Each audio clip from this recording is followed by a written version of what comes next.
Saudi अरब की सड़कों पर ऐसे 3 जहाज अभी हाल ही में देखे गए। सबको लगा कि ये जहाज कहीं आसपास मेंटेनेंस के लिए जा रहे हैं, लेकिन बाद में पता चला कि सऊदी अरब इन जहाजों को 850 किलोमीटर दूर ले जाने वाला है।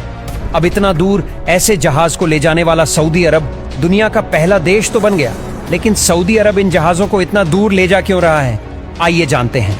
अगर आप इन एरोप्लेन की रजिस्ट्रेशन नंबर चेक करोगे तो पता चलेगा कि ये सारे जहाज अपनी सर्विस से अब रिटायर्ड हो चुके हैं।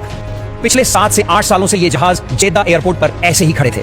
जहाजों का रिटायर्ड होना मतलब है कि एक लिमिट के बाद जब मैन्युफैक्चर जहाज को उड़ाने से मना कर देते हैं, तब रिटायर्ड हुए जहाजों को नॉर्मली एयरक्राफ्ट बोनयार्ड में पार्क कर दिया जाता है।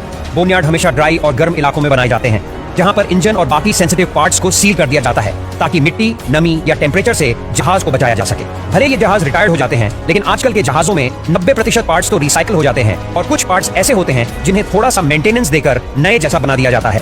प्लेन्स की हालत अगर रिटायर्ड होने के बाद सही हो तो उन्हें कार्गो प्लेन्स में कन्वर्ट कर दिया जाता है। इसके अलावा कई जहाजों को फ्लाइट सिमुलेटर में बदल दिया जाता है, जिसमें पायलट्स को जहाज उड़ाने की ट्रेनिंग दी जाती है। कई बार तो इन एरोप्लेन को होटल्स, कैफेज और म्यूजियम में बदल दिया जाता है।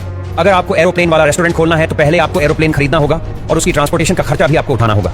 अभी जो ये जहाज सऊदी में देखे गए, सऊदी अरब भी इन जहाजों के साथ कुछ ऐसा ही करने वाला है। असल में इन एरोप्लेन्स की मंजिल है रियाद सीजन 2024। ये एक ऐसा मेगा इवेंट होने वाला है जिसका मकसद है टूरिस्ट को अट्रैक्ट करना। रियाद सीजन 2024 के लिए एक पूरा एयरपोर्ट ही बना दिया गया है, जिसमें रनवे कंट्रोल टावर और 3 बोइंग 777 एयरक्राफ्ट मौजूद होंगे। दुनिया भर से आए टूरिस्ट इस जगह पर अपने एविएशन क्रेज को पूरा कर पाएंगे, फिर चाहे लग्जरी एरोप्लेन में डिनर हो या फिर कंट्रोल टावर में। अक्टूबर 2024 से चलकर मार्च 2025 तक चलने वाला ये इवेंट सऊदी के प्रिंस मोहम्मद बिन सलमान के एक विजन 2030 का एक छोटा सा हिस्सा है। 2019 में इसे सबसे पहले शुरू किया गया था, लेकिन कोविड की वजह से इसको इतनी इंटरनेशनल पहचान नहीं मिली। पिछले साल सऊदी ने 50 लाख टूरिस्ट को अट्रैक्ट किया था और 2024 के सीजन में शायद और भी ज्यादा टूरिस्ट को अट्रैक्ट करें। ये जहाजों को सड़क से ले जाना भी सऊदी का एक मार्केटिंग स्टंट था। दरअसल सऊदी के विजन 2030 के तहत सऊदी अरब, जो आज ज्यादातर पैसा तेल से कमाता है, उसे अपनी ऑयल डिपेंडेंसी को कम करना है ताकि वो ज्यादा से ज्यादा पैसे टूरिस्ट से कमा सके।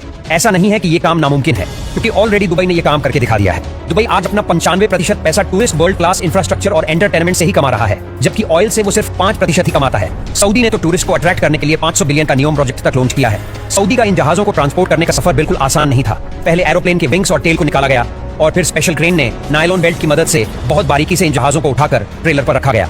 रोड पर इस 100 मीटर के ट्रेलर को कहां से मोड़ना है, ये सब पहले से प्री प्लान था। कई जगहों पर नॉर्मल ट्रैफिक को रोड से उतारकर ऑफ रोड से भी गुजारा गया और इस सफर में पुलिस भी एरोप्लेन्स के साथ ही जा रही थी और 20 किलोमीटर पर आवर की स्पीड से चल रहे इन ट्रेलर को अपनी मंजिल तक पहुंचने में 10 दिन और 10